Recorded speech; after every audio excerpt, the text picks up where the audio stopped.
Well, welcome back to the couch. It's such a nice pleasure to have you back in the studio, safe in Australia. Steve Collins from Radio Roaming. Welcome back. Yes, but is Australia safe for me? Hello, Fred. Nice to be back. Well, so much has changed. You know, see how much weight I've lost? See, I've been walking through Oh, look, these Myanmar. glasses aren't that good.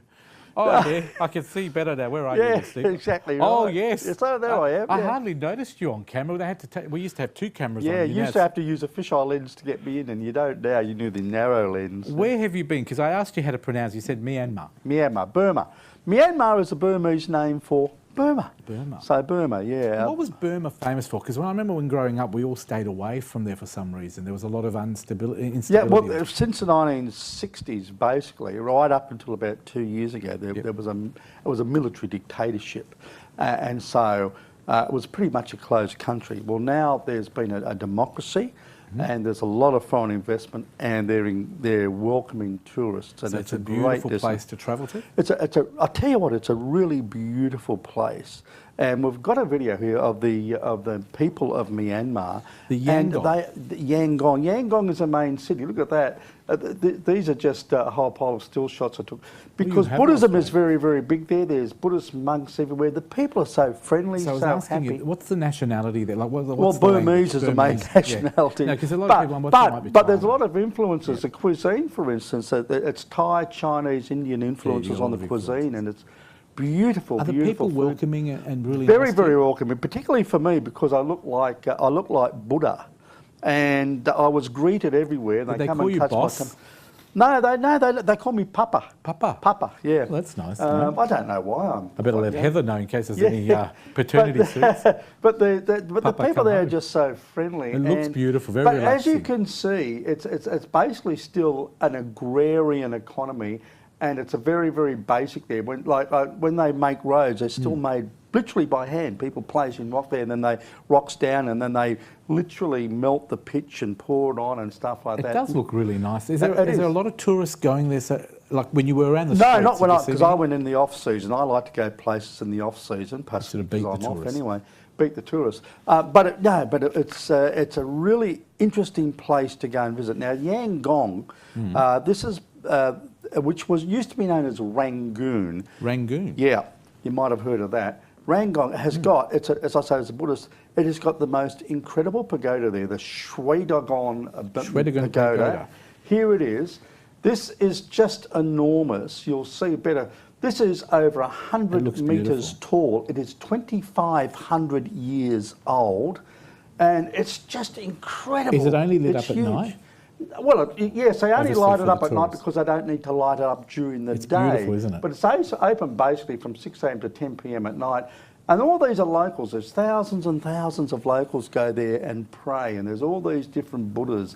And there's many different incantations of the Buddha. There's, and those kids there you saw, they're orphans. And what happens is these Buddhist temples take them in and they care for them. And so that's why you see so many kids there. You see girls are in sort of pink robes, and the boys are in their brown, red robes. Is the pagoda open to everybody? Yeah. Or is it a religious place? No, it's open to everybody. Do you have to wear certain clothing to go in? You can't wear short shorts. You can't show your knees, and you have to be barefoot.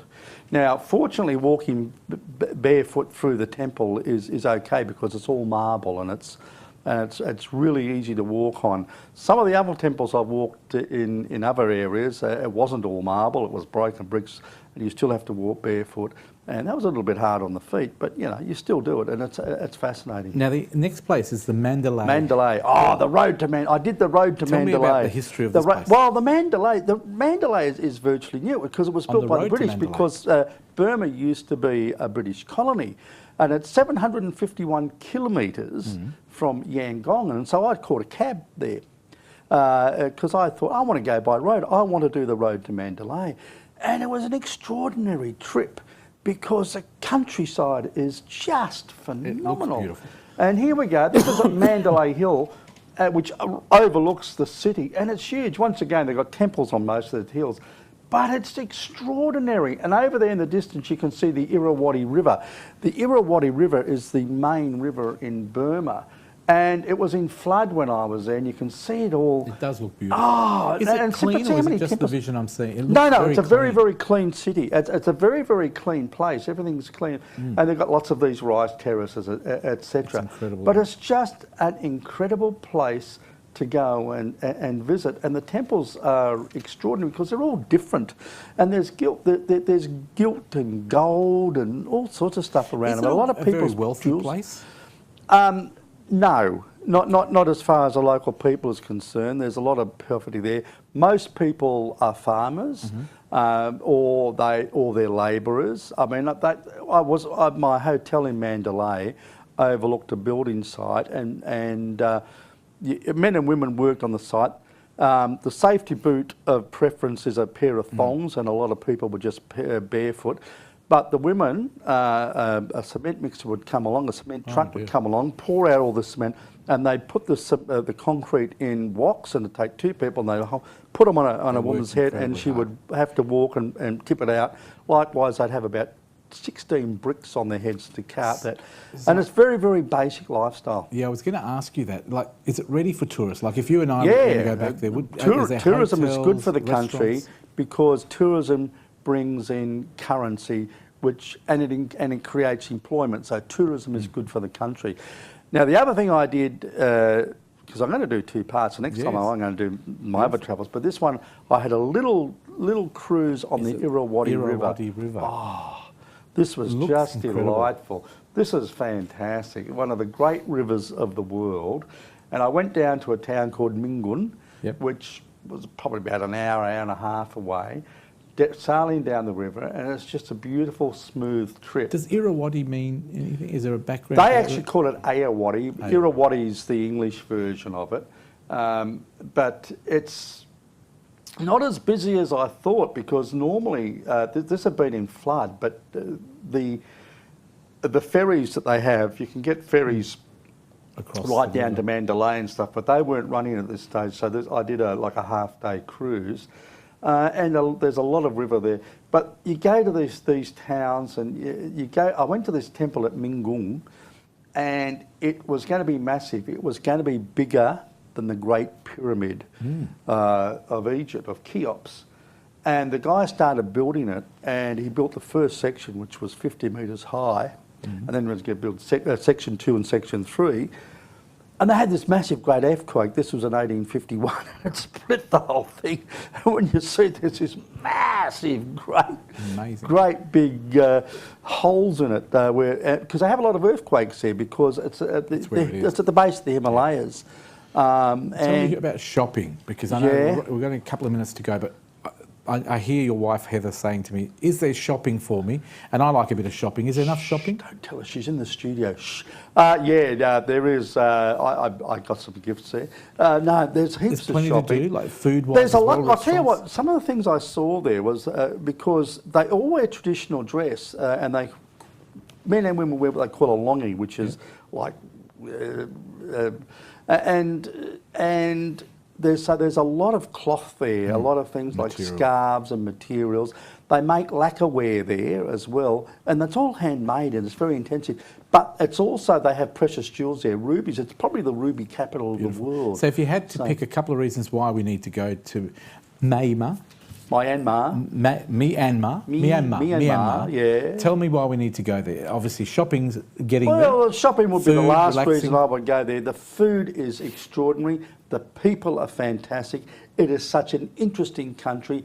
It is a very, very different culture from anywhere else in Asia. The other thing is that it's a very, very beautiful country.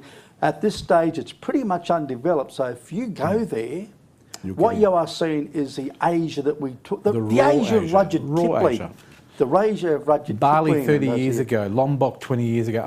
It's seeing the real like. people. Vietnam 20 years ago, before it was sort of tourism took over. Steve, we just need to thank a couple of people too. You went with AirAsia, they were wonderful. AirAsia were great, but from Perth, there's good connecting flights. Do you want to thank the Tourism Commission that took you there, or anyone else from the hotels? Anyone you want to plug? Oh, yeah, look, I stayed in some really nice, but I stayed in local hotels, and I have to say there was one, the Bagan King Hotel in Mandalay, which is a little hotel, but it was gorgeous. It was just great to stay in.